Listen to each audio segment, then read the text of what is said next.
Ok, bien, on va commencer cette plénière donc sur les thèmes en fait des frontières et des migrations. Donc, quoi de plus approprié d'organiser aussi une plénière sur ce thème dans ce lieu, qui est le MUSEM, qui donne une place toute particulière aux questions de migration, justement, dans sa programmation et ses coopérations avec des chercheurs et des laboratoires. Les thèmes des frontières et des migrations, en fait, sont des thèmes étroitement liés et qui sont, depuis quelques années maintenant, au centre de beaucoup de peurs, d'invasion, de remplacement, ce qui fait, en fait, la question de la migration et des migrations une question hautement sociale et politique. Mais les migrations, ce sont avant tout des individus qui passent les frontières, qui transitent et qui parfois restent bloqués à la frontière et créent des lieux dans cette frontière, des lieux de vie précaires. Et donc cette plénière où nous avons plaisir d'accueillir Soigny Poto et Farida Souya, traite plus particulièrement de la situation des jeunes donc, dans l'espace méditerranéen, en particulier de jeunes donc, qui ont quitté leur pays et dont le parcours est jonché d'embûches. Il y a de nombreux obstacles que ces jeunes ont à franchir et donc Farida Souya et Soigny Poto vont nous présenter leurs travaux à ce sujet et nous donner des éléments de compréhension de cette situation si particulière, donc des jeunes en situation de migration. Ce qui nous amènera aussi à réfléchir sur, aussi éventuellement, peut-être dans la discussion plus tard, au regard des deux exposés que nous allons écouter, sur les questions des dispositifs publics qui peuvent être mis en place pour notamment l'insertion des jeunes de différentes origines et qui ont une expérience migratoire. Donc voilà, je vais passer la parole à Henri, qui va poursuivre et présenter la première intervenante. Pour rajouter, enfin, tu as dit ce qu'il fallait dire dans l'immédiat. Je m'étais simplement dit que la séance tournerait peut-être d'une certaine manière autour de deux questions que j'ai formulées. C'est une formulation un peu, comment dire, pas forcément très rigoureuse scientifiquement, mais qu'il s'agissait de savoir qu'est-ce que les frontières font aux migrations et inversement, qu'est-ce que les migrations font aux frontières.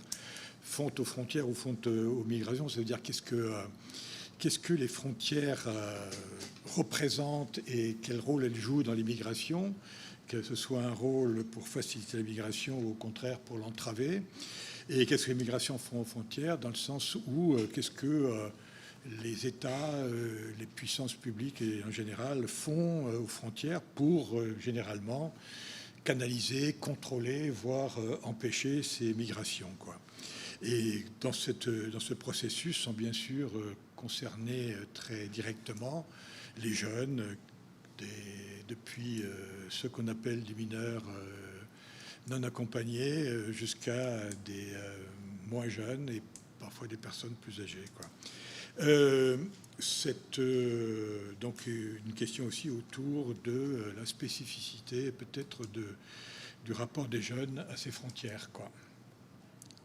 Alors j'en profite pour dire simplement que cette question des frontières avait déjà été une fois abordée lors des rencontres Jeunes et Société. Je crois que c'était les troisièmes.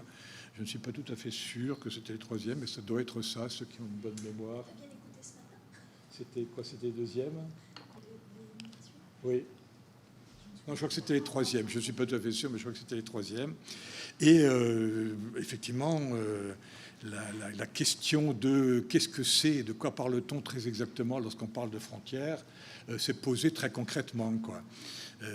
Voilà, parce que, ma foi, pour tout le monde, il y a cette idée d'une ligne là sur une carte qui sépare deux pays, par exemple, ou alors les panneaux douanes lorsqu'on approche des frontières et qu'on se prépare à changer la monnaie parce que dans un pays on a à court une autre monnaie, etc. Bon, mais les frontières, c'est bien autre chose, et c'est bien ce qui m'a beaucoup intéressé dans certains textes dont Farida Souya vous parlera tout à l'heure, quoi. Voilà, quoi. Je veux dire, j'y reviendrai. Je présente d'abord la personne.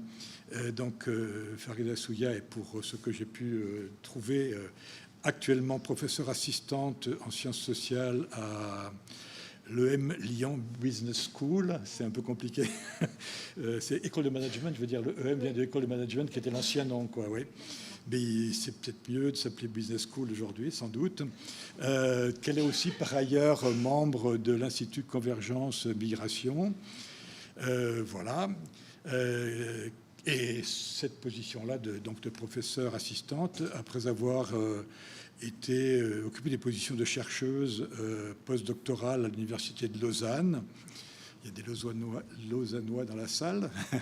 Et puis un poste de chercheur aussi au LAMES, c'est-à-dire au laboratoire méditerranéen de sociologie à Aix-Marseille Université.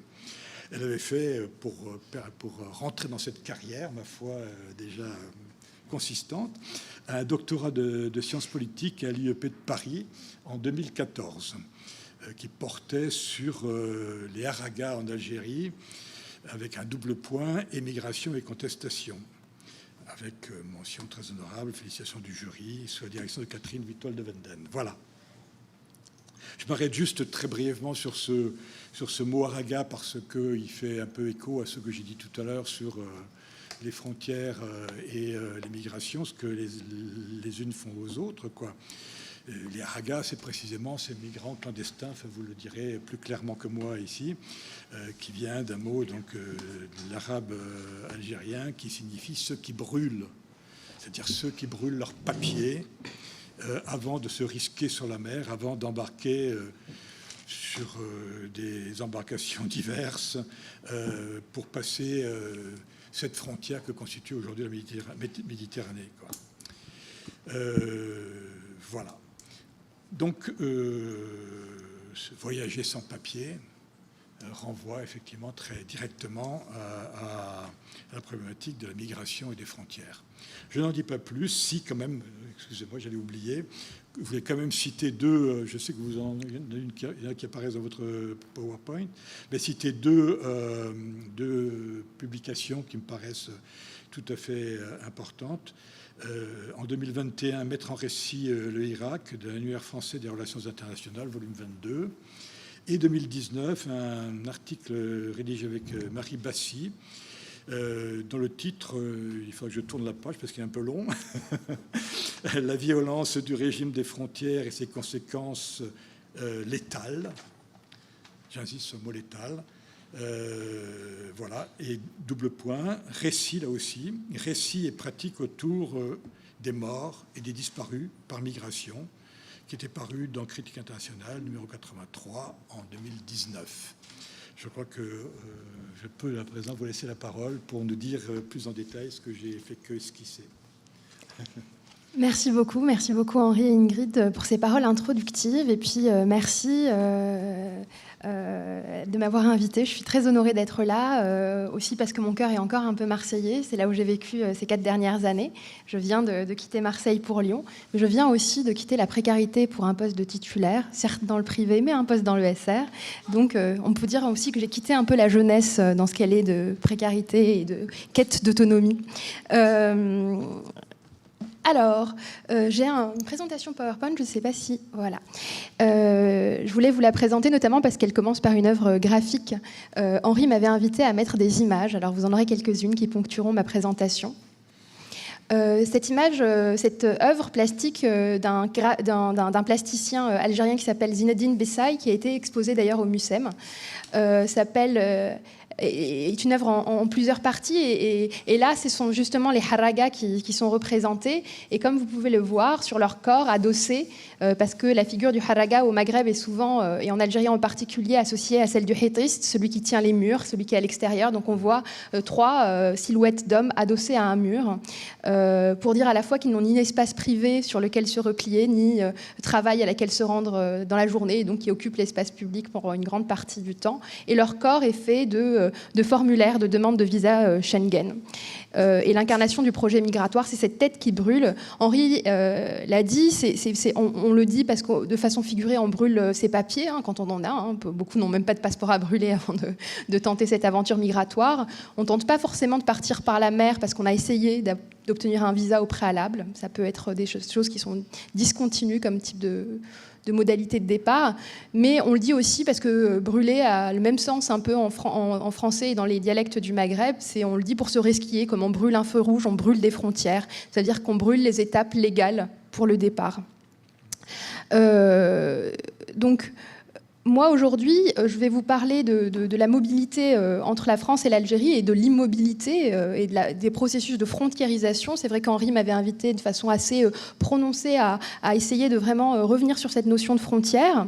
La question de la jeunesse, finalement, elle est omniprésente pour deux raisons particulières. En fait, c'est très difficile de parler de l'Algérie sans parler de jeunesse. Je rappellerai juste quelques données très basiques. Mais l'âge médian en Algérie, c'est 29 ans. Pour point de comparaison, il est de 41 en France, 45 en Italie, je crois. Donc, de toutes les façons, lorsqu'on parle d'Algériens, on parle pour beaucoup de jeunes. La migration aussi est en général un phénomène qui concerne plus particulièrement les jeunes. Bien qu'on migre à tout âge. Et le troisième élément sur lequel je reviendrai que brièvement en introduction, parce que là j'ai plus axé ma présentation sur les processus et les dispositifs qui font les frontières plutôt que sur les acteurs qui essayent de les transgresser. Mais une grosse partie de mon travail, c'est plutôt sur les acteurs eux-mêmes. Et la plupart de mes publications sont sur ces acteurs-là. Ça permet aussi de réfléchir à la notion de jeunesse, non pas comme une notion, une barrière d'âge. Pour beaucoup, en fait, quand ils expliquent leur projet migratoire, ils l'expliquent aussi par l'absence de perspective, l'impossibilité de se construire, l'impossibilité de s'autonomiser, d'avoir une maison à soi, un revenu qui permet de survivre et une famille aussi. Et donc, pour beaucoup, et là je citerai finalement le texte de quelqu'un qui est à la fois un confrère et un ami, qui est Stéphane Lecourant, qui est anthropologue des migrations et qui écrit très bien en général, mais qui a un très joli texte qui s'appelle « Le dernier jeune » et qui montre bien qu'en fait, on a l'impression d'être jeune tant qu'on n'a pas acquis un certain nombre de choses qui sont de l'ordre du statut social. Et pour l'anecdote, dans mon dialecte, par exemple, quand quelqu'un vous dit « mais elle jeune », ça veut dire, mais vraiment jeune en français dans le texte. En général, ça veut dire il est encore célibataire aussi, par exemple. Ça peut vouloir dire il n'est pas encore marié. Et donc, vous pouvez avoir des personnes de 40 ans qui sont jeunes.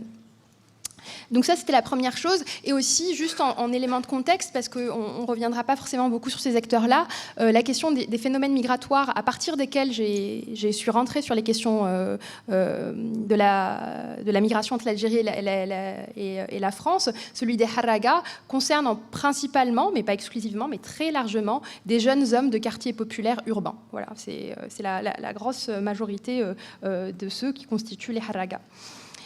Alors, pourquoi parler de la mobilité entre la France et l'Algérie ? Là, c'est un enjeu politique, Ingrid l'a souligné. C'est un enjeu politique qui est toujours d'actualité et on l'a bien vu en France dernièrement avec le porte-parole du gouvernement, Gabriel Attal, qui avait annoncé qu'il y aurait 50% de moins de demandes de visa pour les Algériens en guise de punition ou de rétorsion pour obtenir la coopération pour ce qui est de la mise en œuvre des laissez-passer consulaires pour pouvoir expulser, pour pouvoir exécuter les OQTF. Donc on voit bien que cette question de la migration, elle ponctue les relations algériennes encore aujourd'hui, mais elle l'a toujours ponctuée. Une partie de mes terrains, quand il ne se passe pas avec les acteurs, il se passe aux archives diplomatiques dernièrement, à la Courneuve, et on voit bien que depuis 1962, il y a à la fois des grandes négociations, des grands accords sur les questions migratoires, mais aussi une multitude de télégrammes, d'échanges, de communiqués qui parlent de la mobilité humaine à des échelles très variées. Le cas algérien aussi, il est intéressant parce qu'il permet de penser la migration et la mobilité dans un contexte postcolonial. Il peut être pensé à la fois comme singulier et exemplaire. Il est très singulier tout simplement parce qu'au préalable, on peut dire qu'il n'y a pas eu de frontières complètement. Il y a eu des frontières de statut, bien entendu, mais comme vous le savez, l'Algérie a été la France. Et une partie utilisée, par exemple, le mot migration internationale pour la migration qui a lieu avant l'indépendance est problématique aussi à certains égards. Que la liberté de circulation ne fut pas la règle dans l'Empire colonial français, mais à partir de 1947, entre la France et l'Algérie, ça a été le cas, et que l'indépendance n'a pas mis fin tout de suite à cette liberté de circulation. Singularité de ce cas de migration postcoloniale aussi, parce qu'on est dans une situation de couple migratoire où jusqu'à aujourd'hui, entre 85 et 90% des Algériens qui vivent à l'étranger vivent en France. Et donc c'est pour beaucoup une relation qu'on va penser dans ce rapport France-Algérie. En termes d'approche, et là je vais avoir un petit point un peu plus théorique peut-être, c'est à la fois dans des approches qui sont profondément interdisciplinaires. Henri l'a rappelé, un diplôme de sciences politiques, mais c'est vrai que depuis mon doctorat, je n'ai jamais travaillé dans un laboratoire de sciences politiques. J'ai d'abord été chez des anthropologues à Lausanne, puis ensuite chez mes confrères sociologues à Aix-en-Provence. Et donc, c'est des approches interdisciplinaires. C'est vrai que dans beaucoup, je me reconnais dans deux champs, c'est les études migratoires en premier lieu et des études d'aire géographique, ça qui vient sans doute de ma formation. Je suis aussi une spécialiste de la région. L'autre élément, c'est aussi, et ça je vais épuiser dedans pour aujourd'hui, la question plus spécifique des études frontalières, des border studies qui se sont développées en lien, mais pas exclusivement avec les études migratoires, mais aussi avec les études sur la sécurité, le militaire, etc., qui sont assez fondamentales pour comprendre. Et du côté des études migratoires, c'est vrai que je m'inscris dans une approche critique, aussi une approche qui assume un engagement dans la recherche et qui ne revendique pas une neutralité comme étant ontologiquement plus porteuse de savoir en tous les cas, et notamment les confrères qui ont théorisé un peu l'approche de l'autonomie des migrations m'ont beaucoup aidé aussi à me positionner. Ce matin, l'un des conférenciers parlait du choix des objets avec les itinéraires personnels. Donc, pour finir cette petite introduction, je le dirai, c'est que bon, je suis moi-même algérienne, que mes parents ont franchi ces frontières entre l'Algérie et la France dans les années 90, donc c'était pas facile pour tout le monde de migrer, qu'ils l'ont fait avec des statuts différents. Mon père en tant que professeur invité et ma mère en tant qu'étudiante, elle s'est réinscrite à l'université pour pouvoir la voir. Ma sœur et moi sans papier, et encore, parce que le rassemblement familial n'avait pas encore abouti. Et mon frère, qui avait d'ores et déjà 18 ans, n'est pas venu avec nous parce que ça posait plus de problèmes de lui faire franchir les frontières entre l'Espagne et l'Algérie sans papier.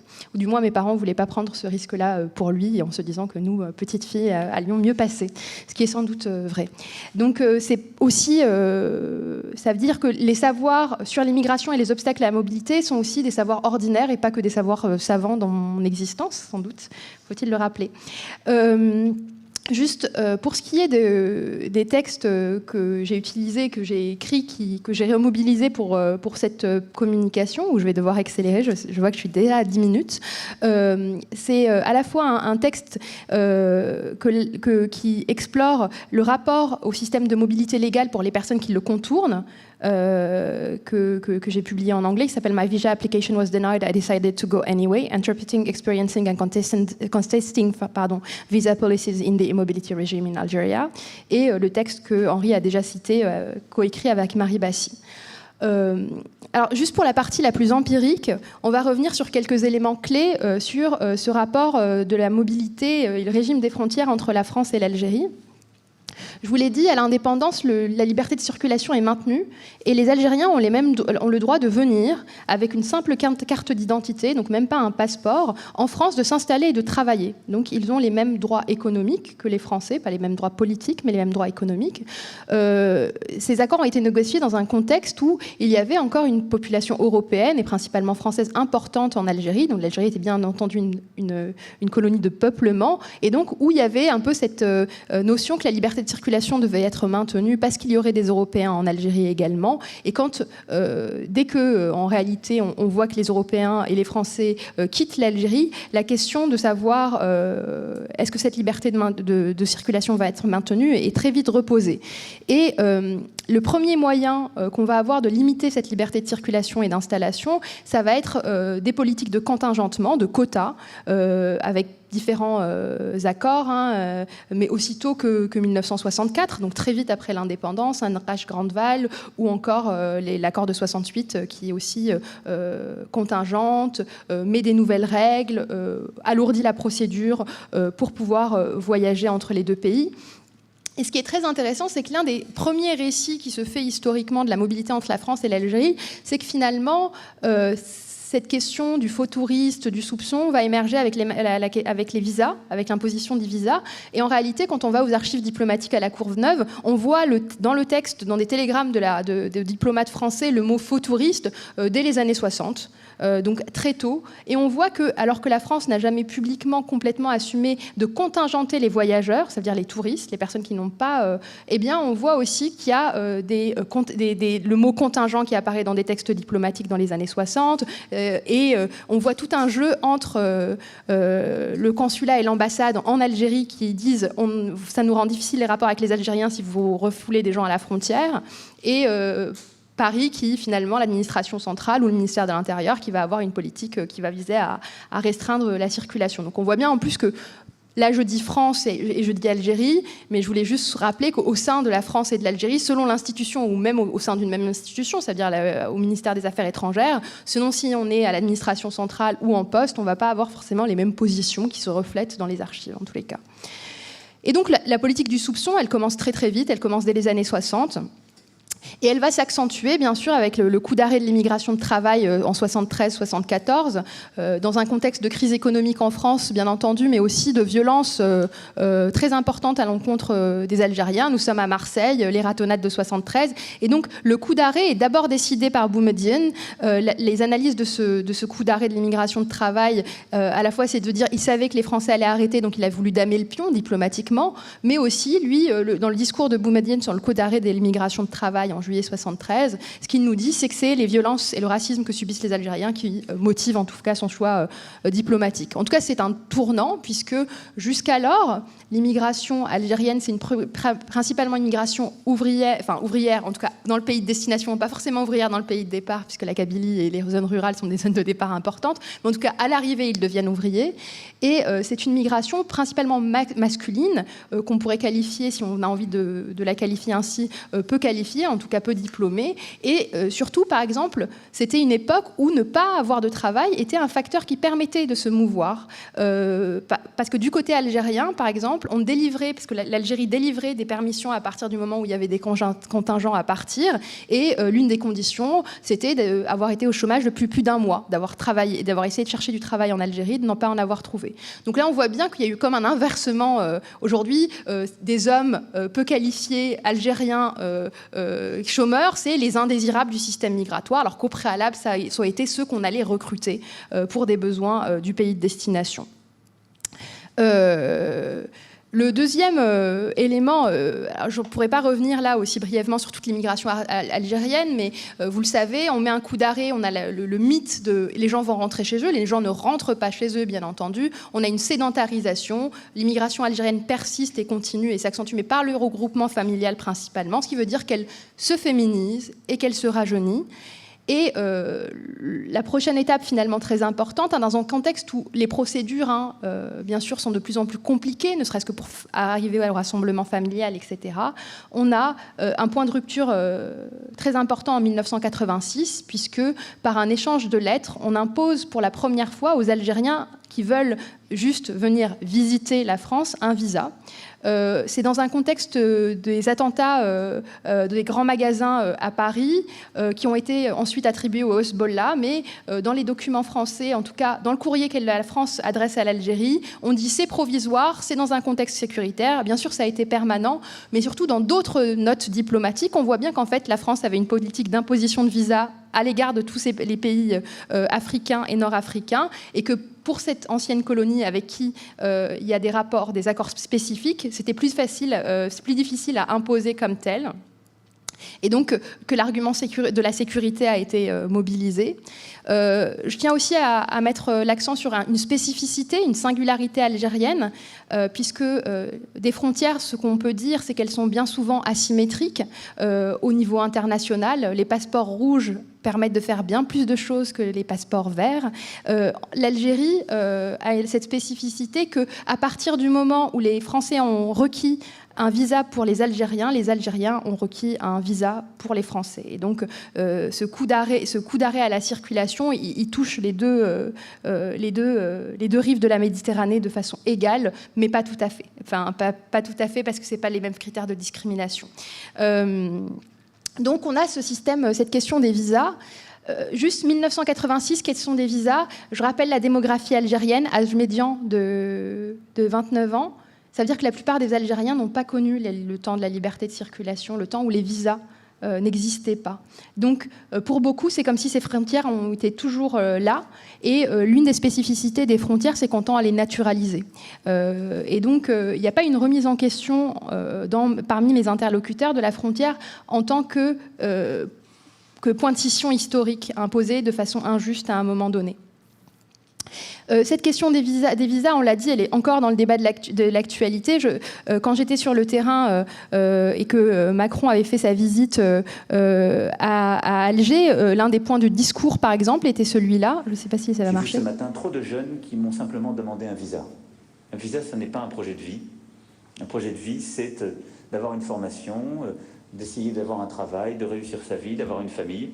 Et donc, je souhaite que ce soit sur cette base repensée, rénovée, plus pragmatique et sans doute dépassionnée, que nous construisions ensemble les choses. Alors encore moins, et donc à côté la une de Nahar, mais le visa, donc c'est traduit non pas en Fosha, mais c'est traduit en dialecte algérien, donc il n'y aura pas de visa. Aqrou fi bladkom ou diru tawil, étudiez dans votre pays et construisez-vous une vie ici. On pourrait traduire ça un peu. Donc on voit bien que cette question des visas, et c'est vrai, par contre, moi j'étais à Alger au moment où il était là, quand il a fait son petit bain de foule au centre-ville d'Alger, des jeunes criaient visa, visa. Donc cette question de la mobilité, elle est cruciale aussi pour les individus qui se sentent empêchés dans cette mobilité en Algérie, et voilà. Et juste, on va pas rester beaucoup dessus, mais la deuxième partie de l'œuvre de Zinedine Bessaï que je vous ai montrée, vous pouvez la trouver sur son site internet.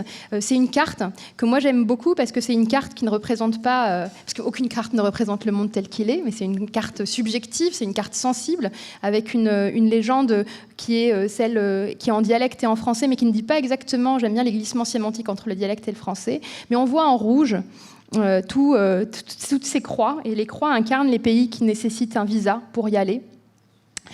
Et on voit une sorte de représentation de la frontière par un barbelé qu'on coupe, mais un barbelé qui est un barbelé qui sépare les nords des suds. Donc on voit bien aussi que cette question des visas est omniprésente aussi dans la représentation qu'on se fait. Et assez ironiquement, juste en aparté, Zinedine Bessaï ironie du sort, son œuvre a été choisie pour être exposée à Londres, et il n'avait pas pu aller à l'exposition parce qu'il n'avait pas obtenu le visa pour aller à Londres. Donc on voit bien que... Bon. Tout ça, de ces frontières, qu'est-ce qu'on peut redire? Et là, ça va être une partie un peu plus théorique pour clore ma présentation.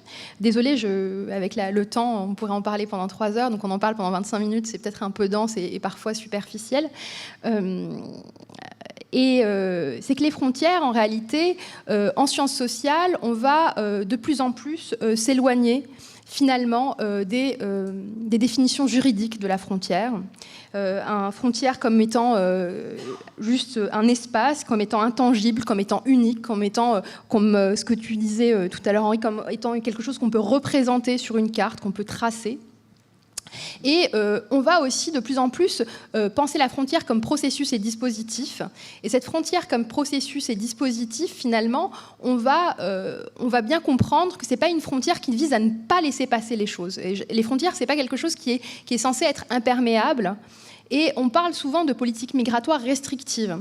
On pourrait arguer, et c'est une terminologie que moi-même j'utilise dans mon travail, c'est des politiques migratoires restrictives, mais c'est avant tout, parce qu'en termes de nombre quand même, étant donné que la démographie est grandissante, les Algériens bougent plus aujourd'hui qu'hier, parce qu'il n'y a pas les mêmes moyens de mobilité, parce qu'il y a plein de raisons de se mouvoir, etc. Donc c'est pas qu'aujourd'hui, quand je dis frontiérisation, je ne dis pas que les jeunes Algériens d'aujourd'hui, globalement, ont moins d'opportunités de franchir les frontières. C'est juste que ces frontières sont un dispositif de tri, et donc elles sont de plus en plus sélectives. Et donc elles deviennent de plus en plus un discriminant social. La mobilité internationale est un discriminant social entre, bien sûr, les Nord et les Sud, en grande partie, mais aussi au sein des sociétés qui sont visées par les obligations de visa, entre ceux qui ont le droit de se mouvoir et ceux qui n'ont pas le droit de se mouvoir. Les frontières disparaissent pour une partie, parce qu'ils sont diplômés, parce qu'ils sont comme moi aujourd'hui détenteurs de 2 passeports, parce qu'ils peuvent aspirer à certains types de choses. Là-dessus, on voit bien en plus qu'avec la restrictivité, avec des processus de plus en plus compliqués d'obtention des visas, mais on a aussi des nouveaux types de visas avec l'européanisation, des visas multi-entrées de 3 ans, de 5 ans, et donc on voit bien que la frontière n'est pas un point difficile pour tous les Algériens. Donc un dispositif de tri et un dispositif qui est non linéaire, asymétrique, inégalitaire et surtout multisitué. Pour ceux qui s'intéressent un peu à cette notion de la frontière, je trouve que mes confrères, mais je connais mieux Damien Simoneau et que Denis Duez, ont écrit un très bel article qui s'appelle « Repenser la notion de frontière aujourd'hui du droit à la sociologie », qui montre bien l'évolution de la notion. C'est un article assez théorique, mais très facile à lire, et qui dit plein de choses, et qui dit que quand on commence à envisager, à s'intéresser à la frontière comme un rapport social, eh bien, ça met en place plein de choses, comme une procédure et comme un processus. On voit qu'elle se déploie à plein d'endroits. Donc, Henri le disait tout à l'heure, parfois, quand on pense frontière, on pense la frontière, le poste frontière. Mais vous le savez, aujourd'hui, les contrôles sont volants, ils ne sont pas au poste frontière. Donc, partout où il peut y avoir du contrôle, soit en avant, soit après, eh bien, on est dans la frontière. Ce qui veut dire quoi? C'est qu'en fait, la frontière, elle est extravertie, à la fois du point de vue temporel, elle peut être anticipée, mais aussi du point de vue spatial. Donc, l'un des arguments, et moi, c'est ce que j'ai fait quand j'étais au LAMES, le projet de recherche que j'ai mené, qui était sur les visas, dans le cadre du LabEx-Med, c'était de penser la frontière comme épreuve administrative. Et c'était de penser la frontière à travers la carrière de papier qu'on impose en amont. Et donc, un des arguments, c'est de dire la frontière, elle se trouve là. Elle se trouve devant TLS, qui est une entreprise privée auquel l'État français a externalisé les procédures de demande de visa. Elle est dans ce formulaire de papier qu'on remet à quelqu'un qui n'a pas le droit de l'ouvrir à l'intérieur, puisqu'on a peur que les gens, comme pour le permis de conduire, que les gens réagissent de manière violente, donc on les met à l'extérieur du bâtiment et ils doivent ouvrir ça devant tout le monde à l'extérieur et découvrir l'issue de leur demande. Et là, on a un exemple, j'ai mis celle-là parce que c'est souvent cet argument, l'argument numéro 9, dans le cadre des codes des visas.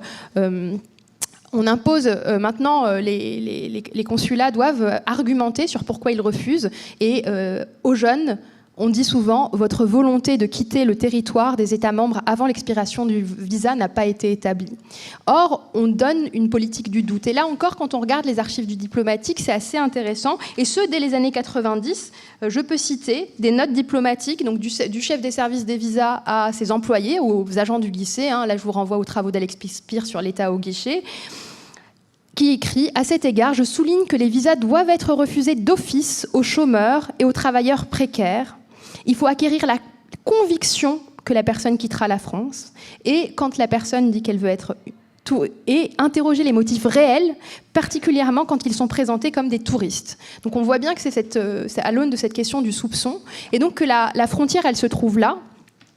Elle se trouve dans plein d'endroits. Elle se trouve aussi après avoir franchi, puisqu'on peut être de nouveau contrôlé, de nouveau mis à l'extérieur ou en marge, rendu expulsable et bien des égards remis à l'extérieur de la France, en tous les cas, comme état de droit. Juste, je finirai parce que j'ai déjà, je commence à déborder en tant que 2 petites minutes. sur la question du spectacle des frontières, parce que ce que je trouve intéressant, c'est qu'on va avoir tendance, et plus globalement, à se représenter les migrations et qu'est-ce que c'est que franchir des frontières à travers certaines scènes, parce qu'il y a une mise en spectacle à la fois du système de politique, de restriction, de sécurité, etc., et de ce que c'est que la migration. Donc, toujours, je tends. C'est pas parce que moi, mon travail se focalise sur des migrations qui se font dans l'irrégularité qu'en réalité, la majorité des Algériens qui résident de France n'ont pas franchi les frontières de manière légale, dans un avion, etc. Donc, la majorité des migrations est légale. Elle représente en France, et principalement par le rassemblement familial, qu'on migre en France quand on est algérien, puis pour études. Et ensuite, pour les personnes qui sont sans papier en France, la plupart ont franchi la frontière légalement et se sont retrouvés sans papier ensuite, notamment, par exemple, lorsque leur permis de séjour d'étudiant a expiré, etc. Pourtant, dans la représentation des migrations irrégulières, on ne voit pas un titre du séjour qui expire forcément à quelqu'un qui était légal hier et qui est illégal aujourd'hui. Ce qu'on voit, c'est souvent ce franchissement de l'illégal, et notamment parce qu'on a cette tendance à mettre en spectacle la frontière. Et là aussi, cette frontière, elle est mise en spectacle notamment par les États, qui mettent en scène finalement le dispositif qui est en 2 volets.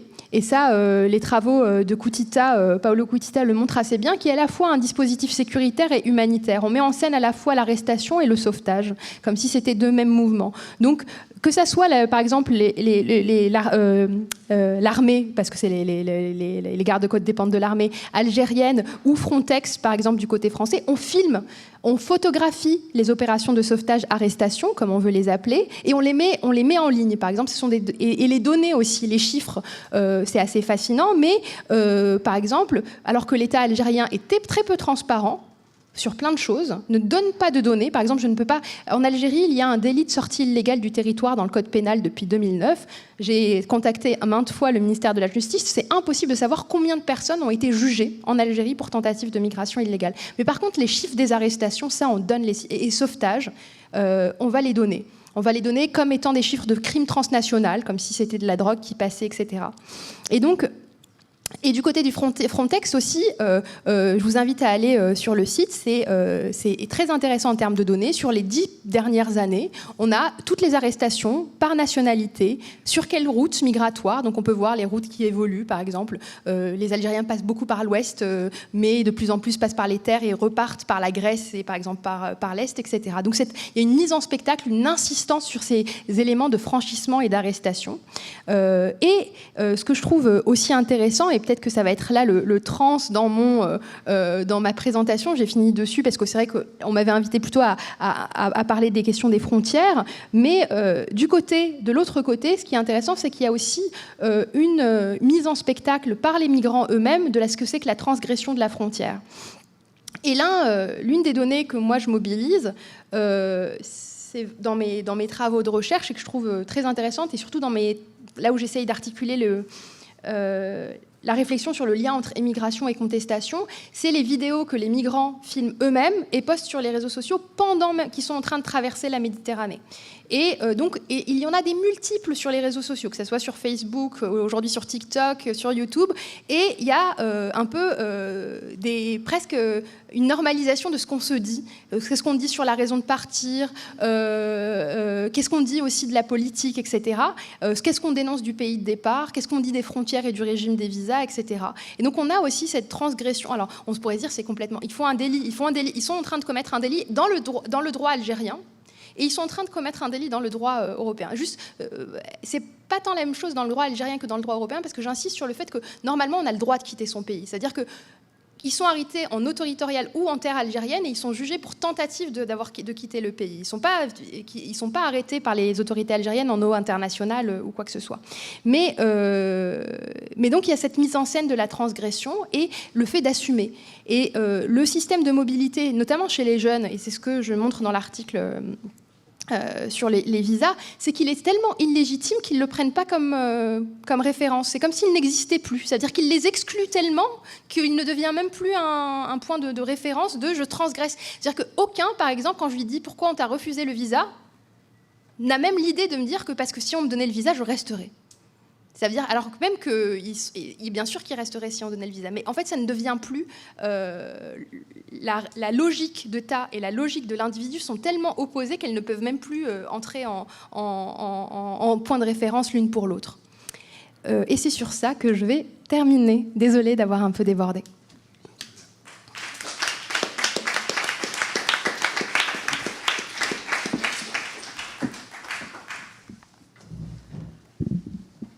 Merci Farida pour ton exposé vraiment très, très intéressant et avec la dimension historique, le lien à l'Algérie et en fait tu t'es centré vraiment sur la pratique des États. Voilà, je trouve que c'est très important de voir aussi ce qui se passe à ce niveau-là. Donc un peu plus écarté, tu t'es un peu plus écarté de l'idée des parcours de ces jeunes, parce que tu as fait aussi des entretiens avec ces jeunes, mais on en parlera certainement dans la discussion.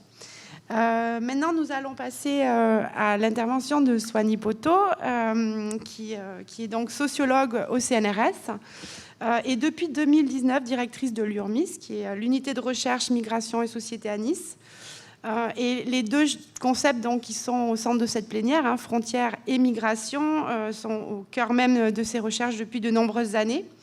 Elle a travaillé sur les questions d'altérisation, sur les questions de catégorisation sociale dans un premier temps, et a publié de nombreux travaux sur les questions de migration économique en particulier, avec une focale sur les migrations de personnes dites roms de Roumanie. Son habilitation à diriger des recherches a été publiée en 2018 sous le titre « Nous les Tziganes ou les Roms, comme vous le dites, vous, catégorisation ethnique et frontières sociales en Europe ». Et dernièrement, elle travaille plus précisément sur les questions de migration et de frontières dans l'espace franco-italien, notamment dans le cadre d'un collectif de chercheurs et de chercheuses de l'Université Côte d'Azur, mais pas uniquement, au-delà aussi. Et elle coordonne avec Pinar Selek, donc ce collectif, qui travaille sur ces questions, sur les conditions de parcours donc, des jeunes dans les Alpes-Maritimes, des jeunes qui tentent la migration et le passage. Et elle a participé à l'ouvrage collectif en 2020, paru aux éditions Le Passager clandestin, qui est intitulé « Le manège des frontières, la criminalisation des migrations et solidarité dans les Alpes-Maritimes ». Donc Soigny, je vais te laisser la parole pour parler plus précisément des mineurs non accompagnés et de leur situation particulière. Merci beaucoup. Alors, merci beaucoup pour l'invitation.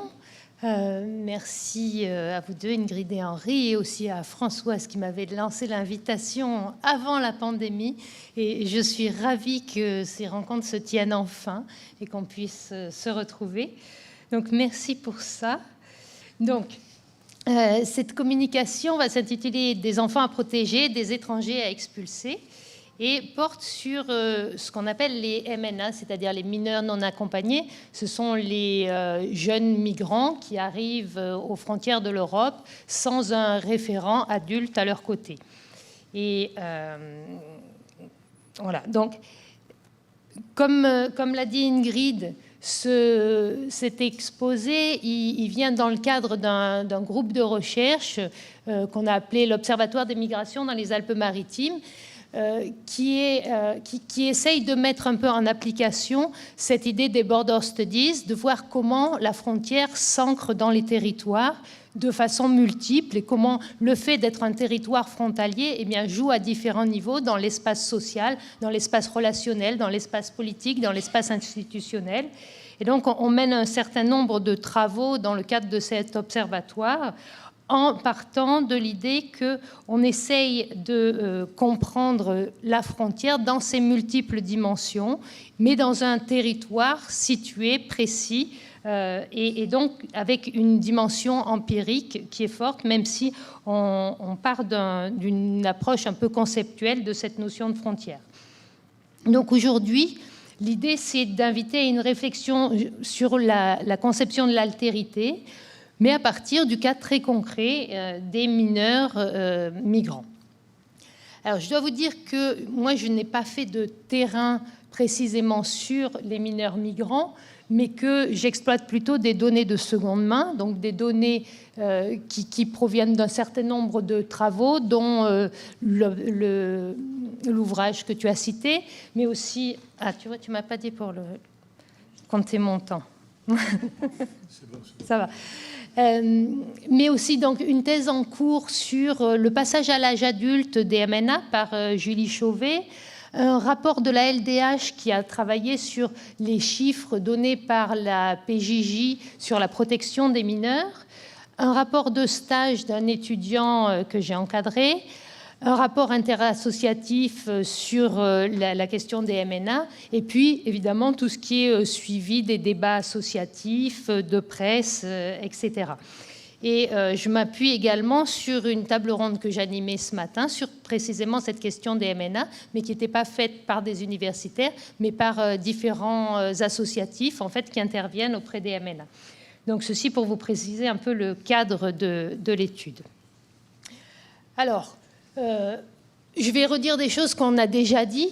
L'idée de la frontière, qu'est-ce que c'est et à quoi ça fait référence? Ici, je vous ai mis une photo qui est la frontière entre le Mexique et San Diego aux États-Unis. Et donc, quand on pensait frontière, jusqu'à il y a peu de temps, on pensait plus ou moins à ça, c'est-à-dire à une frontière physique, une frontière sur une ligne géographique. Et puis, et là, je n'ai pas fait exprès, mais je reprends un certain nombre de travaux que tu as déjà mentionnés, Farida. Il y a tout un travail actuellement qu'on résume sous le terme des border studies, qui n'est pas forcément uniforme, tout le monde ne dit pas la même chose, mais il y a une volonté des sciences sociales d'essayer de penser la frontière non seulement comme un statut administratif qui renvoie au pouvoir de l'État de procéder à des catégorisations formelles, mais également à toute une dimension sociale de la frontière, à ce que la frontière dit de notre rapport à l'autre, de notre rapport à l'altérité, et essayer de penser les catégorisations non seulement formelles, mais les catégorisations de la pratique à travers cette notion de frontière. Essayer de voir comment la frontière aujourd'hui, mais c'est un peu ce que tu as déjà dit, hein, comment la frontière aujourd'hui poursuit les individus au-delà même de nos façons de penser l'autre. Dans le cadre de cet exposé, l'idée, c'est d'essayer de comprendre comment l'altérité radicale qui est portée par ces jeunes étrangers, eh bien, se traduit par une catégorisation qui ne dit pas son nom, mais qui perdure, parce que justement, dans le cadre d'une pensée d'une société, eh bien, l'autre, c'est celui qui ne rentre pas dans le nous collectif. Et finalement, au-delà même de son statut, au-delà de sa nationalité, qu'est-ce qu'on fait de cet autre et comment est-ce on l'intériorise dans le nous collectif? Alors, pourquoi est-ce que c'est particulièrement frappant dans le cadre des MNA? MNA, je le répète, c'est mineurs non accompagnés, c'est donc ces jeunes migrants. Eh bien, il y a un vrai paradoxe qui est porté par ces MNA, qui sont le fait qu'ils sont des enfants, et donc à ce titre-là, en tant qu'enfants, ils sont protégés par les conventions internationales. Et donc, quand ils arrivent en France, ils ne sont plus des migrants, ils ne tombent plus sous le droit des migrants, mais ils tombent sous le droit de la protection de l'enfance. Et donc, les MNA sont supposés être, comme tout autre mineur, qu'il soit français ou étranger, sous la protection de l'État. Et on n'est plus censé les traiter comme des étrangers. Or, ce sont bien des gens qui viennent de l'étranger, et aujourd'hui, le traitement des migrations, ça ressemble plutôt à ça, c'est-à-dire on a un traitement à la frontière, ça c'est sur une des frontières de France, c'est un traitement relativement violent, relativement discriminant, qui, à un moment donné, repousse l'autre de l'autre côté du mur. Et donc, le MNA est vraiment pris à l'intersection de ça, c'est-à-dire qu'il questionne finalement la capacité intégrative de l'État, puisque l'État étant censé prendre en charge ces jeunes pour en faire des enfants comme les autres. Et en même temps, l'État est confronté à ses propres paradoxes en tant que dans ce qu'il met en œuvre en tant que politique migratoire, ce qui fait qu'on arrive parfois à ce genre de situation, un jeune migrant menacé d'expulsion, c'est-à-dire que c'est une situation qui ne devrait pas arriver puisque le jeune migrant est censé être un jeune qui est protégé par l'État, mais à un moment donné, justement, c'est là qu'on voit que la catégorisation, eh bien, de l'un empiète sur la catégorisation de l'autre. Alors, en France, il faut savoir que cette catégorie de MNA, qui est placée donc sous la protection de l'enfance, l'aide sociale à l'enfance, ce qu'on appelle l'ASE, je risque de dire ASE dans mon propos, c'est une catégorie qui a énormément cru ces dernières années, puisque en 2000, on avait 200 MNA pris en charge par l'ASE. En 2017, c'est les derniers chiffres dont je dispose, on avait 17 000 personnes. Donc c'est un nouveau problème social, et l'idée c'est d'essayer de voir comment ce problème social s'est construit dans les Alpes-Maritimes, donc dans ce territoire frontalier où évidemment il prend une dimension très forte. Ce sont très majoritairement des garçons. Alors, voyons comment ça se passe à l'échelle locale. Dans les Alpes-Maritimes, nous avons donc... L'idée, là, c'est de l'aborder comme un nouveau problème public en reprenant un peu l'approche de ces failles des problèmes publics, c'est-à-dire comment est-ce que dans l'arène publique, on construit à un moment donné un problème auquel, finalement, on apporte des solutions. Qui sont les acteurs de ce problème public? Eh bien, c'est d'abord des migrants qui, à partir de 2015, sont rendus visibles à la frontière franco-italienne. Pourquoi? Parce que la frontière franco-italienne est entre guillemets fermée, c'est-à-dire qu'on procède à nouveau à des contrôles, alors que ces contrôles n'avaient plus lieu depuis les années 90. Et en fermant cette frontière, c'est-à-dire cette frontière n'est pas fermée, on procède à des contrôles et on empêche d'entrer les personnes qui n'ont pas de papier, de droit de séjour pour entrer en France. En fermant cette frontière, on rend visible une question qui jusque-là avait cours mais était beaucoup moins visible, qui est le passage des migrants qui viennent beaucoup du sud de l'Italie, d'autres par le passage des Balkans, la Grèce, qui jusque-là passaient cette frontière et continuaient leur route, soit vers Paris, vers Calais, vers l'Allemagne, vers la Grande-Bretagne. Mais là, à un moment donné, ils sont stoppés, donc ils deviennent très visibles. Et avec eux, les mineurs, qui faisaient de toute façon partie de ces flux, deviennent encore plus visibles. Et ils deviennent encore plus visibles parce qu'effectivement, on les distingue par le droit, et donc on devrait les distinguer dans la pratique. Localement, cette question des mineurs est portée par les politiques locaux. Les politiques locaux, là, je vous en ai mis deux qui, c'est pas parce qu'ils sont les plus sympathiques, mais parce qu'ils sont les plus audibles sur la scène locale. Éric Ciotti, Christian Estrosi, qui tous deux sont d'une droite populiste et insiste énormément sur la présence des migrants, sur le problème des migrants, sur la façon dont l'État devrait régler ce problème des migrants. Et donc, sur la question des MNA, évidemment, ils vont monter au créneau là-dessus, puisque le département donc, qui est présidé par Éric Ciotti a l'obligation de prendre en charge les MNA. Et ce que dit Éric Ciotti, c'est que ça coûte beaucoup trop cher, que ça pose tout un tas de problèmes et que c'est à l'État d'intervenir et non pas au département de prendre ça en charge. En face, d'autres acteurs, puisqu'il s'agit d'un problème public, on a divers acteurs et on a un certain nombre de militants, d'acteurs engagés qui défendent cette cause des MNA.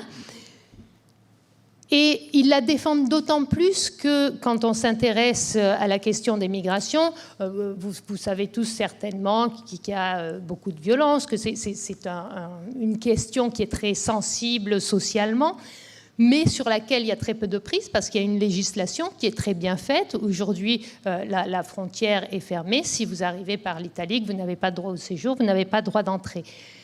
Et si vous êtes pris du côté français, dans la bande des 20 km de la frontière, on a le droit de vous refouler vers l'Italie si on prouve que vous venez de passer la frontière italienne. Sauf pour les MNA. Les jeunes qui passent la frontière, les mineurs qui passent la frontière, on n'a pas le droit de les refouler. Et donc, c'est aussi devenu un point d'ancrage pour les militants qui viennent en soutien aux migrations, parce que là, ils peuvent, à un moment donné, légitimement et légalement, avoir des recours par rapport à cette question des MNA, ce qui ne peut pas être fait par rapport aux autres migrants, pour lesquels ils se mobilisent aussi, mais bien souvent dans l'ombre, parce que justement, ils sont un peu en porte-à-faux avec la loi, et vous avez tous entendu parler des procès, etc., ce qui n'a pas cours sur les MNA, puisqu'ils sont censés être pris en charge.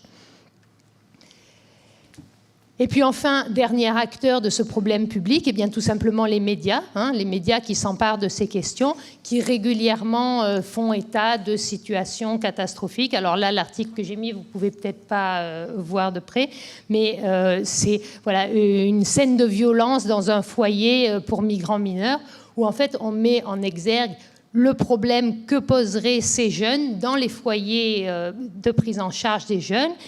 Et il va y avoir toute une rhétorique là derrière qui va être celle de ces jeunes ne sont pas légitimes à être pris en charge par l'ASE, et finalement ils prennent la place des autres jeunes qui eux sont légitimes puisqu'ils sont français, et donc il y a une sorte de mise comme ça en compétition des jeunes qui sont pris en charge.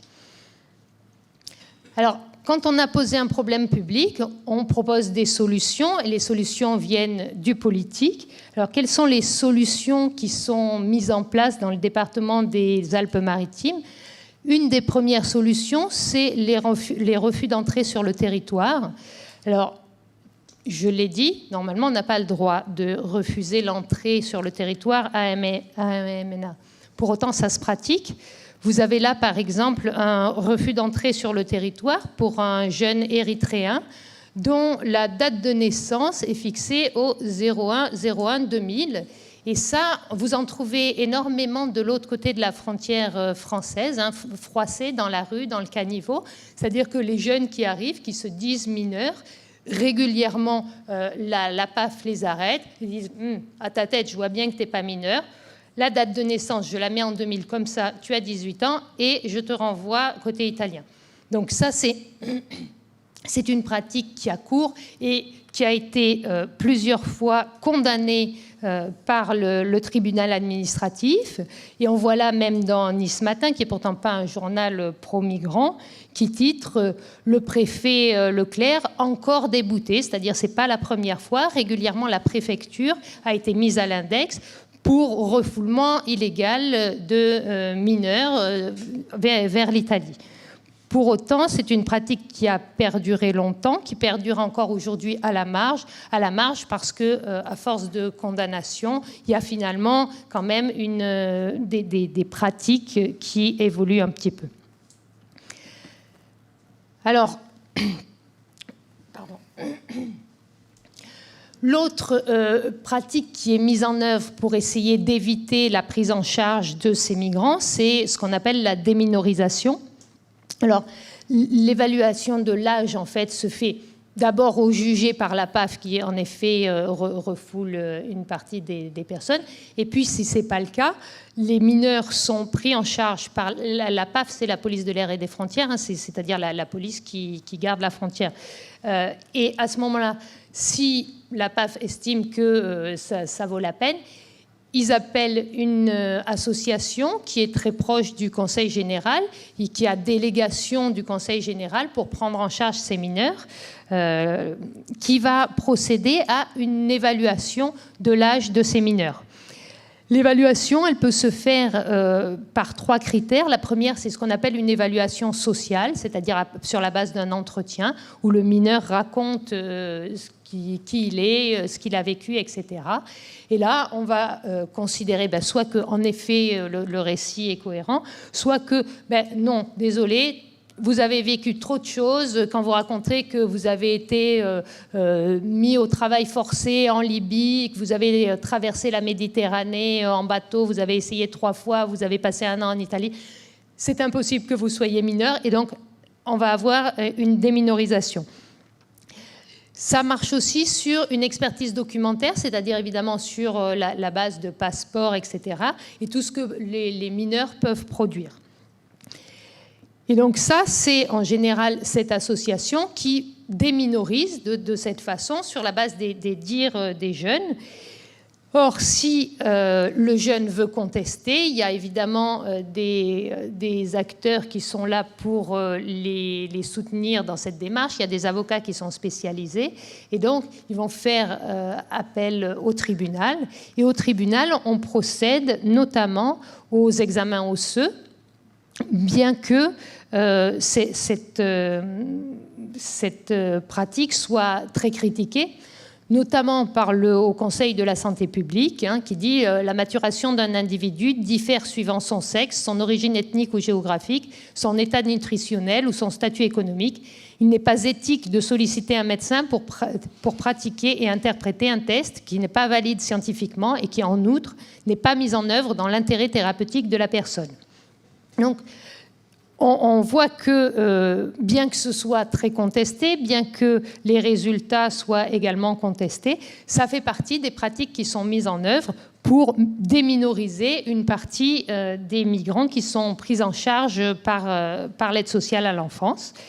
Il faut savoir que ces tests osseux et ces pratiques-là ne sont jamais pratiqués sur les autres jeunes qui sont pris en charge par l'ASE. L'ASE ne déminorise pas les jeunes qui lui sont affectés. Ça ne s'applique qu'aux étrangers. Et on voit là justement cette frontière qui perdure, ces pratiques qui sont spécifiques à ces jeunes étrangers. Alors, ceux qui n'ont pas été déminorisés sont finalement pris en charge par l'aide sociale à l'enfance. Là, je vous ai mis un petit graphique sur le nombre de MNA qui ont été confiés à l'autorité judiciaire dans les Alpes-Maritimes. Vous voyez qu'on en est à peu près actuellement à 260, 250 par an. Évidemment, l'année 2020, confinement, etc., il y a beaucoup moins d'individus. Ça ne veut pas dire qu'il y a eu moins de mineurs qui ont passé la frontière, mais les services étant dégradés de tous les côtés, moins d'individus ont été pris en charge. Il faut bien comprendre que la question de la prise en charge, elle n'est pas toujours souhaitée par les mineurs, parce que ça veut dire aussi être enregistré, ça veut dire aussi arriver, je vais en parler après, arriver à l'âge de 18 ans en étant déjà repéré, en étant dans les fichiers, etc. Donc il y a beaucoup de mineurs qui essayent de passer à travers. Mais entre ceux qui essayent de passer à travers et ceux pour qui c'est le seul moyen finalement de rester sur le territoire, on arrive à ces chiffres-là. Juste pour donner quelques informations sur qui ils sont, donc ce sont, je crois, 95% des jeunes garçons qui ont entre 16 et 18 ans et dont les nationalités sont majoritairement celles d'Afrique subsaharienne, Guinée, Côte d'Ivoire, Mali, mais aussi d'Europe, avec des Albanais et du Maghreb, bien évidemment, et également de l'Asie centrale avec le Bangladesh, le Pakistan, l'Afghanistan, etc. Donc, il y a une diversité de nationalités, un certain nombre de personnes qui arrivent là et qui sont pris en charge. Ça, ce sont les chiffres des jeunes qui sont pris en charge par l'ASE, donc qui ont été reconnus mineurs.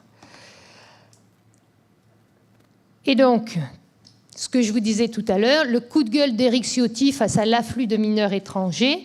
Là, je ne sais pas si vous pouvez voir, mais la légende de la photo, c'est Éric Ciotti pointe du doigt les jeunes migrants qui saturent les foyers de l'enfance chargés d'accueillir les mineurs en difficulté. Donc clairement, on oppose les mineurs en difficulté, qui sont ceux qui sont légitimes, à ces jeunes migrants qui viendraient saturer et encombrer les foyers de l'enfance. Et puis, il y a toute une polémique sur le coût de ces jeunes mineurs qui sont pris en charge, où on dénonce, alors que ce soit le Front National ou d'autres politiques, un coût de 50 000 € par an, des choses comme ça. Alors, la section de Nice de la Ligue des droits de l'homme s'est intéressée à cette question et je vous donne un peu les résultats de leur travail parce que j'ai trouvé ça très intéressant. Savoir effectivement quel est le coût de ces mineurs et comment ils sont pris en charge par l'ASE dans le département des Alpes-Maritimes.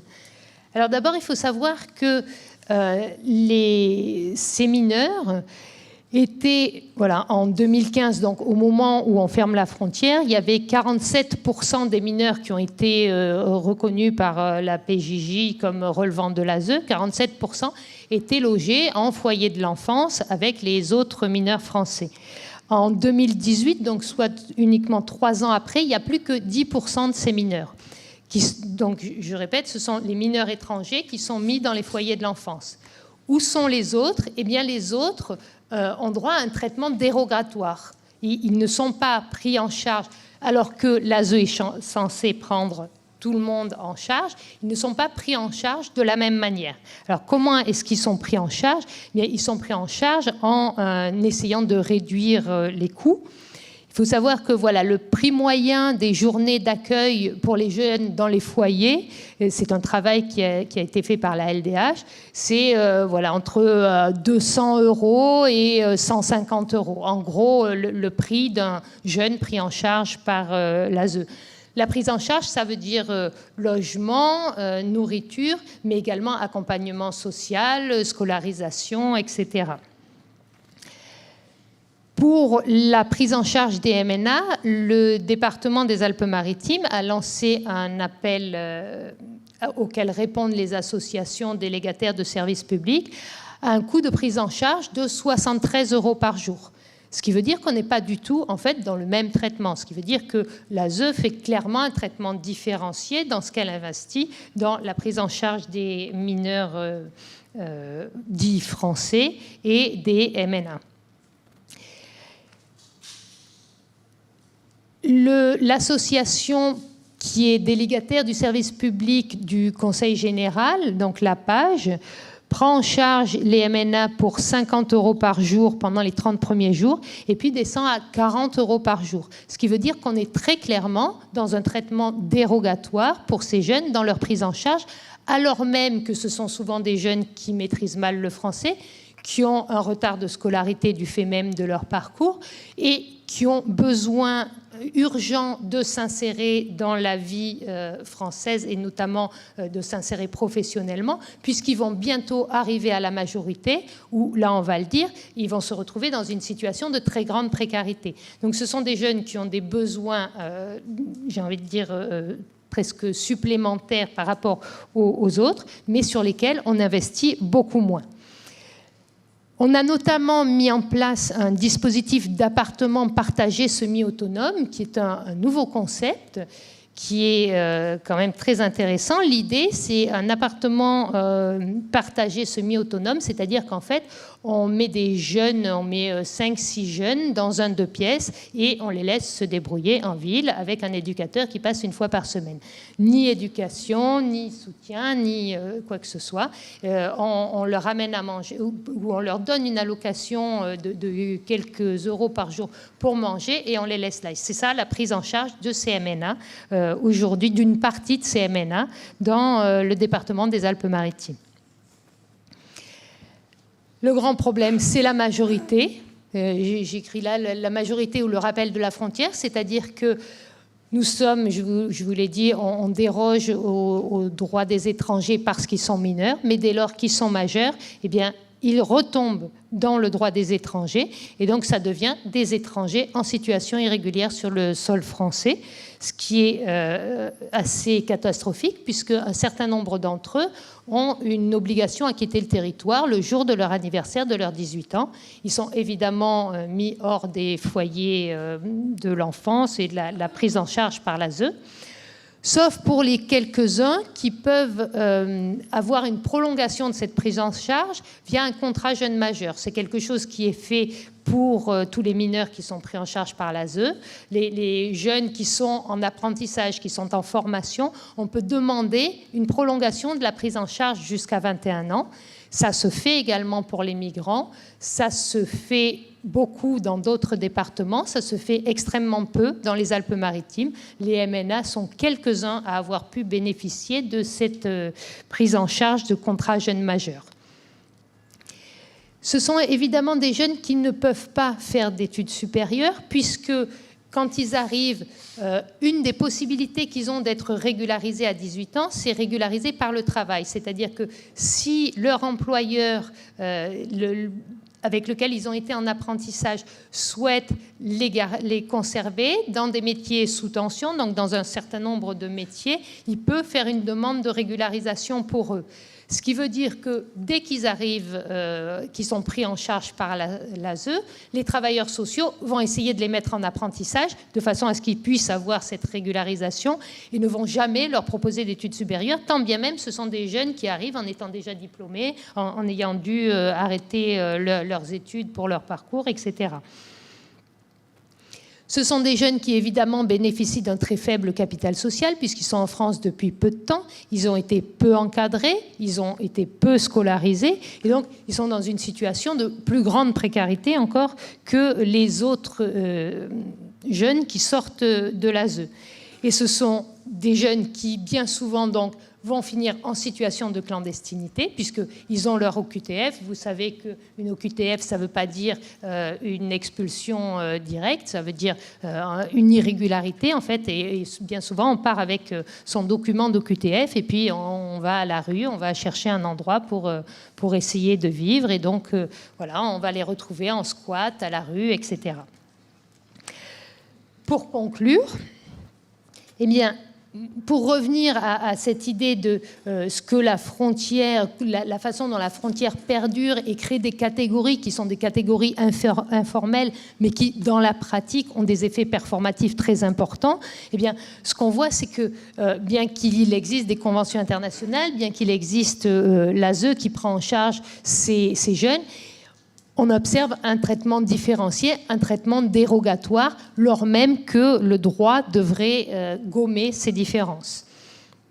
En ce sens, la jeunesse ne suffit pas à gommer l'altérité, même pour la courte période où ils vont être pris en charge, entre 15 et 18 ans.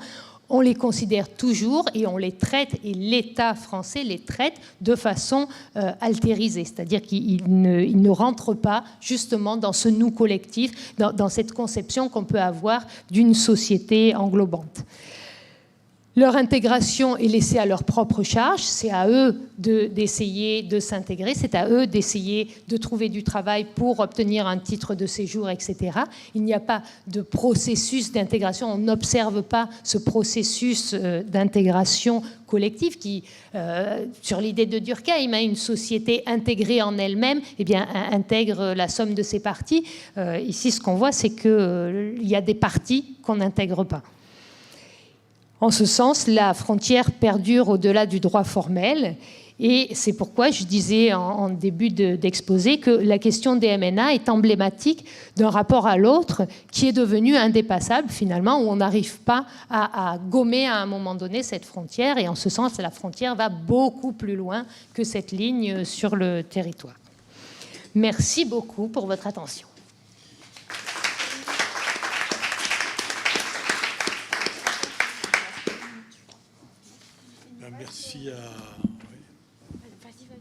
Merci à vous surtout, aux deux intervenantes pour votre propos à chaque fois. Pardon, oui, je suis un peu trop loin.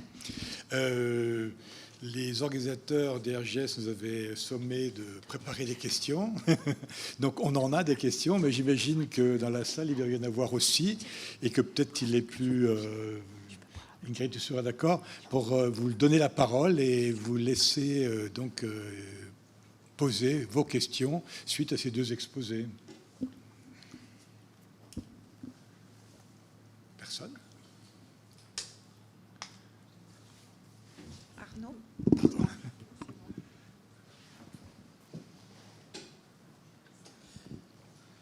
Bonjour, merci pour ces exposés. Arnaud Dupré du CEREC.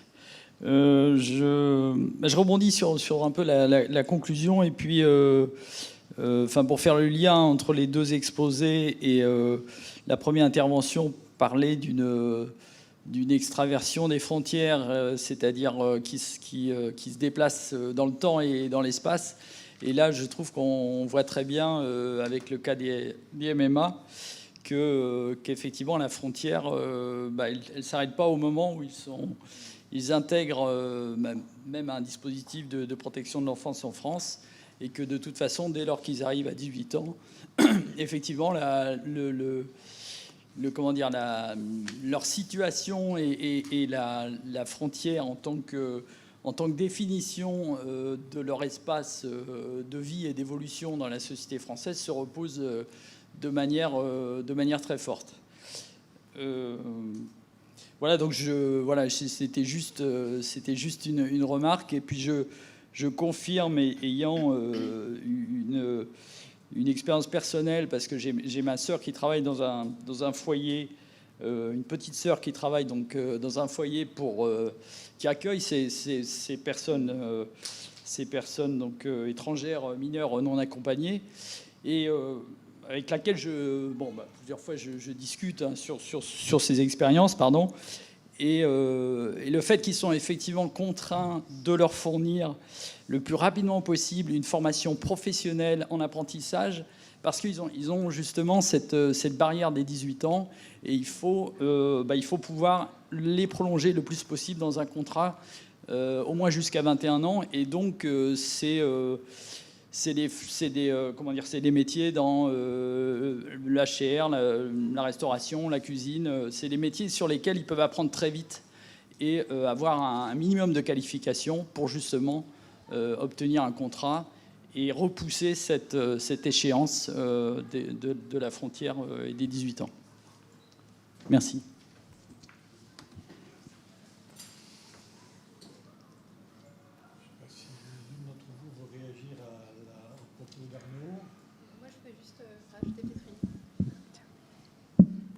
Je connais un petit peu aussi cette question des MNA, juste pour deux raisons différentes. C'est d'abord parce que j'ai été avec Virginie Babicolin, responsable du séminaire MIMED, qu'on a Migration et territoire en Méditerranée, qu'on a thématisé sur jeunes et enfants en migration.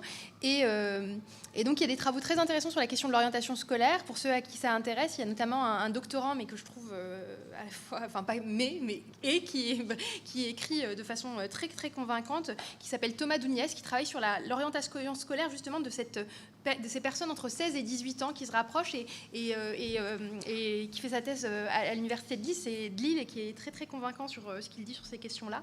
Et sur cette catégorie de mineurs non accompagnés aussi, c'est intéressant de voir comment elle circule et comment elle est appropriée.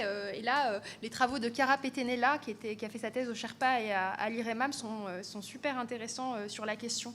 Et sur la question des MNA aussi, et là, je ne parle pas du tout en tant que chercheuse, je parle en tant que Farida.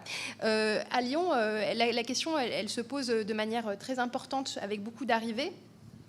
Et comme je suis nouvelle dans la ville et que je me cherchais des moyens de me faire des amis, quoi faire de mieux qu'aller dans un squat qui gère des MNA pour essayer de trouver des liens. Et la question aussi, c'est qu'on voit très bien sur la question que quand Forum Réfugiés, qui est la délégation de l'État, ne reconnaît pas la minorité, il n'y a rien qui se passe pendant toute la procédure de recours. Et même si là, dans les cas qui sont pris en charge par ce collectif, après, il y a 80% des cas où le juge reconnaît la minorité. Et donc, en fait, c'est que des collectifs citoyens dans de l'habitat précaire, qui est de plus en plus précaire là au mois de novembre. Et la question de qui est responsable, en gros, elle est importante aussi au niveau des échelles. Là, c'est peut-être la politiste en moi qui se réveille. On voit bien que la municipalité se passe la main à la métropole, qui dit que, étant donné qu'en plus, en fait, c'est comme si le fait qu'ils étaient vraiment mineurs se retourne contre eux avant, parce que la municipalité dit, en fait, comme ils sont vraiment mineurs, ils dépendent de l'ASE, c'est pas de nous, donc on n'a pas à les prendre en charge, même avant que la minorité ne soit reconnue. Donc il y a tout ce flou-là. Et sur la question de la prise en charge, sur à quel point, le cynisme et à quel point le 18 ans est un couperet. En fait, là, il n'y a plus de place dans les foyers, donc maintenant, ça va être hôtel, ce qui pose un problème pour aussi la prise en charge, etc. Mais dans les foyers, la dernière fois où il y a 2 jeunes qui ont été reconnus mineurs après être passés chez le juge, grosso modo, ce qu'on nous dit de façon pas du tout cynique, qu'on nous dit non mais vous inquiétez pas, il y a 2 jeunes qui devraient bientôt devenir majeurs et donc on va devoir mettre à la porte, donc les places vont se libérer. Donc c'est ça aussi, en fait il y a comme une queue, et même dans les habitats précaires, c'est-à-dire que dans le squat où moi j'interviens, il y a 40 jeunes, mais là ça veut dire que tous les jours on donne des tentes à des gens qui vont dans encore plus précaire et donc cette gestion au cas par délégation de reconnaissance de la minorité, elle crée des situations sur place qui reposent vraiment sur des collectifs bénévoles complètement, pour beaucoup. Il y a des questions. Non, D'accord, juste pour compléter ce que tu dis, ce que j'ai pas développé, à Nice par exemple, ce qui se passe, c'est qu'il y a donc cette association qui est très liée au Conseil général, qui déminorise les jeunes, et il y a donc un collectif d'avocats qui les soutient et qui passe au tribunal pour enfants. Il y a encore jusqu'à présent une juge pour enfants qui en général reconnaît la minorité massivement. À 80% des cas, il revenait sur cette décision donc du Conseil général pour reconnaître la minorité. Eh bien, depuis 1 an à peu près, du coup, le Conseil général fait systématiquement appel et ça passe en cour d'appel. Et là, la cour d'appel reprend exactement les propos du Conseil général sur la déminorisation. Donc là aussi, on voit comment la justice n'est pas uniforme, parce que autant d'un côté que de l'autre, autant ce juge pour enfants qui est assez... autant de l'autre côté, quoi. Oui, il y a le chat aussi, et il y a une question, je relais une question qui a été posée par José Rose. Juste pour signaler, je lis ce qu'il écrit, juste pour signaler le rôle important à Marseille de l'AAJT, qui est une association d'aide aux jeunes travailleurs, qui illustrerait parfaitement l'exposé de Soigny Poteau, et notamment l'important travail d'accompagnement institutionnel assuré par cette association. Il précise quelque chose encore sur cette association. Donc, une centaine de salariés, des dizaines de bénévoles et de nombreuses actions pour l'habitat, la formation, l'emploi, l'aide juridique, etc. C'est une illustration de l'importance de l'accompagnement qui va bien au-delà de la prise en charge qui vise l'autonomisation. Pardon, voilà. Donc c'est plus une remarque là-dessus. Je veux bien réagir sur la remarque. C'est quasiment un autre sujet et qui devrait être traité par la science politique, mais il y a vraiment une question très importante là sur la délégation du soutien au MNA de toutes ces procédures à des associations, qu'elles soient d'un côté des associations qui sont délégataires de services publics ou de l'autre les associations de soutien. C'est quand même... alors là c'est plus la chercheuse qui parle, c'est la citoyenne. J'ai envie de dire, c'est quand même fou qu'aujourd'hui en France, pour faire juste valoir le droit, c'est-à-dire ce que votent nos députés, c'est-à-dire notre voix, il faille passer par des associations, par des bénévoles, par des militants, alors que le droit, c'est quand même, enfin, c'est un peu le principe de la République quand même. Et voilà, moi j'ai une vraie interrogation là-dessus. Alors, du côté des associations de soutien, mais du côté des associations délégataires, c'est fou aussi. Je parlais tout à l'heure de cette association La Page, qui en fait a des pratiques complètement dérogatoires, qui par exemple demandent à leurs psychologues de faire ressortir dans les entretiens psy, donc évidemment sous couvert normalement du secret médical, etc., de faire ressortir des éléments qui pourraient déminoriser les jeunes, des choses comme ça. Et ça n'est possible que parce que effectivement, ce sont des associations, donc on ne sait pas bien ce qui s'y passe, etc. Et c'est pas les services de l'État directement. Et là, je pense qu'on a vraiment du travail à faire sur ce pouvoir qu'on donne aux associations, qui devrait être celui de l'État. Juste une petite remarque, c'est que c'est le cas pour toutes les actions publiques en direction des migrants ou des immigrés. Du temps où il y avait le FAS ou le FACIL, ils s'occupaient de faire transiter les financements à géométrie variable, élastique selon les années, à destination de ces actions-là. C'est une triste habitude.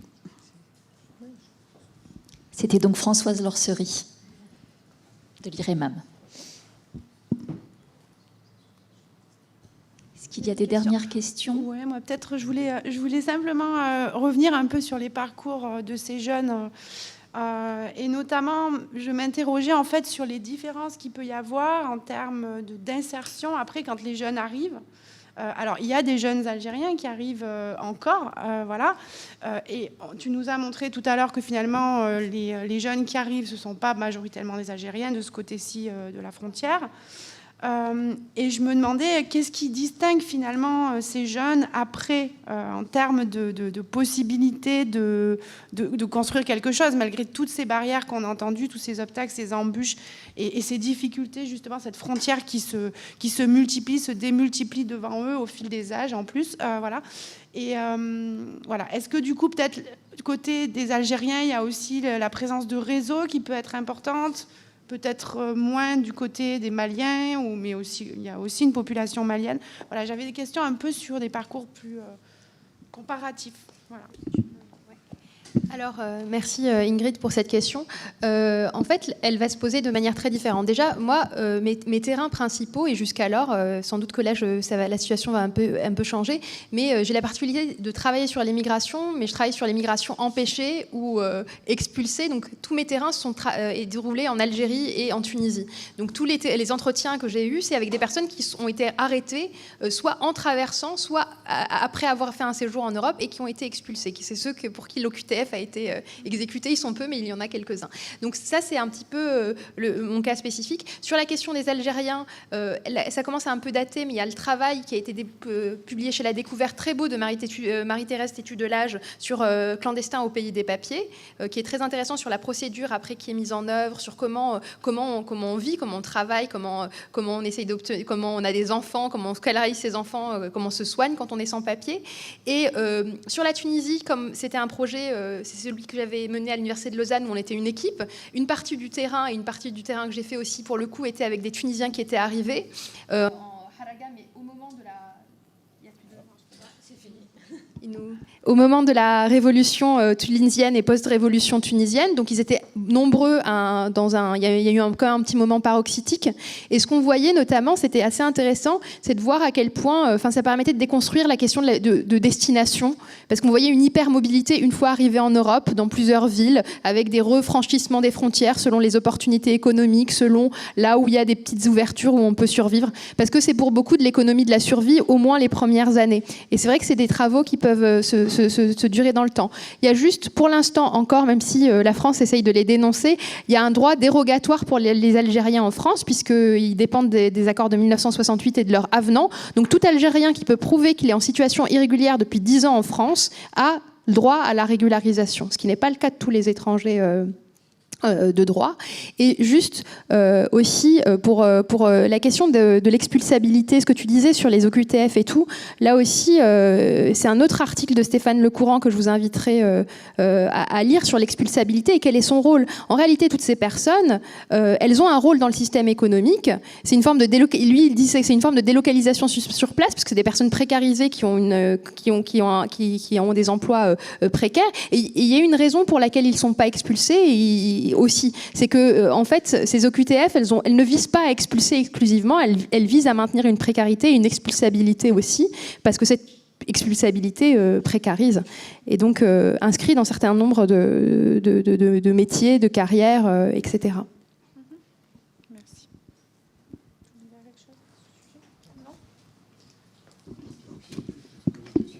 Est-ce qu'il y a encore des questions dans la salle? C'est un peu tard. Alors, je prends la parole pour prolonger ce que vient de dire Farida. Moi, j'ai travaillé sur les étrangers dans l'agriculture, notamment ici dans les Bouches-du-Rhône, et où on voit très très bien ça. On avait travaillé sur justement la complémentarité des statuts et comment la population locale précarisée, mais occupe quand même des postes à responsabilité. Les migrants saisonniers, donc qui viennent avec un statut, occupent un volant saisonnier. Et puis, effectivement, les personnes qui sont sans papier localement, c'est la main-d'œuvre la plus flexible qui permet de s'adapter au climat, aux aléas à un moment donné du marché, etc. Et on voit très bien, effectivement, le rôle de la précarité dans cette organisation du travail. Et la question des femmes, là, vous avez dit, il n'y a pas beaucoup de femmes qui migrent. C'est vrai, mais il me semble... Non, on n'a pas dit De plus ça. en plus, il y a de femmes qui migrent. Ah, voilà. Moi j'ai jamais dit il n'y a pas beaucoup de femmes qui migrent. Hein. Aujourd'hui, on dit même qu'il y a plus de femmes qui migrent que d'hommes. Non, mais par rapport à ce que disait ouais. Farida, je me semble que tu as dit quand même c'est 90%, c'est des jeunes hommes quand même. Alors, en fait, ça dépend par où en fait on migre et d'où. Mais en tout cas, si je prends les données que met Camille Schmoll dans son livre Les damnés de la mer, qui elle est sur les femmes qui sont arrivées, en fait, sur les arrivées en Méditerranée de façon irrégulière, on compte 20% de femmes à l'arrivée. Elle a deux postulats pour expliquer ça. C'est de dire à la fois l'itinéraire est plus létal pour les femmes que pour les hommes. C'est-à-dire qu'en plus, elles meurent plus en route et en mer que les hommes. Elles sont plus fragiles en migration. Et après, il y a plein de facteurs qui expliquent. Nous, avec mes collègues sur la question de la harga, on a écrit un article qui s'appelle, qui n'a pas le temps long de l'édition. Il y en a écrit un article il y a 3 ans qui n'a pas encore été publié, qui s'appelle « Parce que je suis un homme et pas un lâche, les stéréotypes de genre et dans la harga ». Et en fait, pour les Algériens, en tout cas, moi je peux expliquer très bien pourquoi il y a moins de femmes que d'hommes. C'est que c'est une migration qui est plus coûteuse pour les femmes, parce que c'est une transgression aussi de l'ordre patriarcal, donc elles dorment dehors, donc où elles vont. Il y en a beaucoup qui, si elles échouent, quand les hommes échouent, c'est pas grave, ils repartent dans la maison de leurs parents. C'est plus difficile pour les jeunes femmes qui échouent en migration. Mais aussi, très concrètement, en anthropologie des migrations, on parle de savoir migrer. C'est des savoirs migrés qui se transmettent beaucoup dans des lieux de sociabilité masculins. Donc l'information sur qui c'est les passeurs, combien d'argent il faut réunir, et que ça, techniquement, c'est aussi ça. Et ces éléments-là, et aussi en termes de représentation, je travaille beaucoup sur les productions culturelles, notamment sur la musique, sur le cinéma, et moi je pense que ces représentations à la fois reflètent nos représentations sociales, mais aussi influencent nos représentations sociales, et on voit que les femmes migrantes sont très peu représentées en fait dans les productions culturelles algériennes sur la harga. Elles sont quasiment inexistantes. C'est la mère éplorée. La femme dans les productions culturelles sur la migration clandestine régulière, c'est la mère éplorée en Algérie. Peut-être juste ouais. pour tu as un micro, parfait. Oui, il n'y a pas moins de femmes qui migrent dans le monde, hein, ça c'est clair. Effectivement, ce ne sont pas forcément les mêmes réseaux et donc on ne les retrouve pas aux mêmes endroits. Et notamment à la frontière franco-italienne, on en retrouve peu parce que d'abord, il y en a moins qui arrivent. Effectivement, c'est de l'ordre de 20% de femmes quand même qui arrivent sur les côtes italiennes. Arrivées à la frontière italienne, il y a de l'ordre de 2-3% de femmes.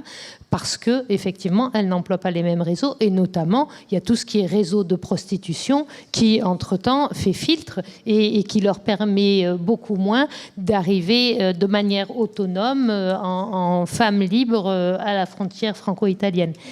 Chez les mineurs, il y a quelques filles qui arrivent, et pour le coup, le traitement là par l'ASE est encore différent, et là, ça vaut le coup de faire une analyse en termes de genre, alors que je n'ai pas faite, mais ce que je sais, c'est que, par exemple, elles sont prises en charge dans les foyers de l'enfance. Elles ne sont jamais mises dans des appartements, semi-autonomie, etc. Donc, voilà, mais je n'ai pas travaillé plus que ça, donc je ne peux pas y répondre davantage. Je sais qu'on doit fixer, mais aussi, quand on parle d'intersectionnalité, vous prenez en compte justement le genre, et le genre est favorable à la migration depuis le Maghreb, parce que les femmes sont plus éduquées que les hommes. Donc, en fait, dans les migrations étudiantes de tunisiennes ou algériennes, par exemple, il y a plus de filles que de garçons, mais aussi qu'il y a aussi beaucoup de rassemblements familiales, où donc il peut exister plus de voies légales finalement pour les femmes du Maghreb que pour les hommes du Maghreb aussi, assez paradoxalement, même si elles sont... C'est sûr, parce que comme tu disais en termes de... Non, on arrête. D'accord, on va arrêter. Je crois que là... Non, j'arrête. On peut parler jusqu'au bout de la nuit. Bon, on va arrêter...